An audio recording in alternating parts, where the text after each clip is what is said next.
நிறைய சொல்லிக்கிட்டு இருக்கோம். நம்ம முதலமைச்சர் அவர்கள் தேர்தலுக்கு அப்புறம் சார பண்ணுங்கன்றாரு. தேர்தலுக்கு முன்னாடி சட்டம் என்ன சொல்லுது? சேர்த்தல், நீக்கல், திருத்தல் செய்ய வேண்டும் என்று சட்டம் சொல்கிறது. அது செய்து அந்த எலக்ட்ரல் ரோல்ஸை ரிலீஸ் பண்ணதுக்கு அப்புறம் தான் தேர்தலை நடத்த முடியும், நடத்தணும். அதான் சட்டம் சொல்லுது. ஸோ இதற்கென்று தனியாக செய்வதை விட தேர்தலோடு செய்வது தானே சரி. ஏன் பயம்?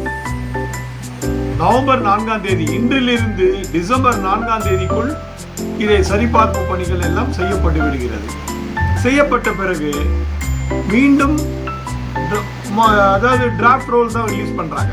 இந்த டிராஃப்ட் ரோல்ல தப்பா இருந்தது, உங்க பேர் சேர்க்கல, உங்க பேர் நீக்கல, நீக்கிட்டு இருக்காங்க அப்படின்ற ஒரு குறைகள் இருந்தாக்கா தேர்தல் ஆணையம், அதாவது உள்ளாட்சித்துறை தான் தேர்தல் ஆணையம் இப்போ.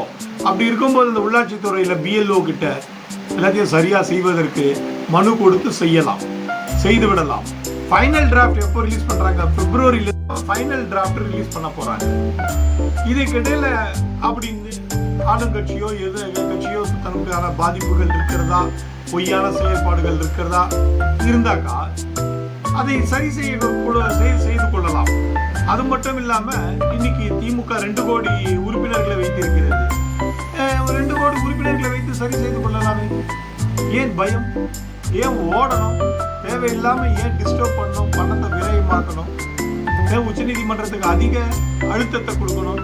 இந்த மாதிரி வழக்குகளை மட்டுமே விசாரிக்கிறதுக்கு தான் உச்சநீதிமன்றம் இருக்கிறதோ, மக்களுக்கான பிரச்சனைகளை விசாரிப்பதற்கு இல்லையோ? சிறிது சிந்தித்து செயல்பட வேண்டிய கட்டாயம் இருக்கிறது என்று அறிவியல் சார்ந்த அரசியல் வளர வேண்டும்.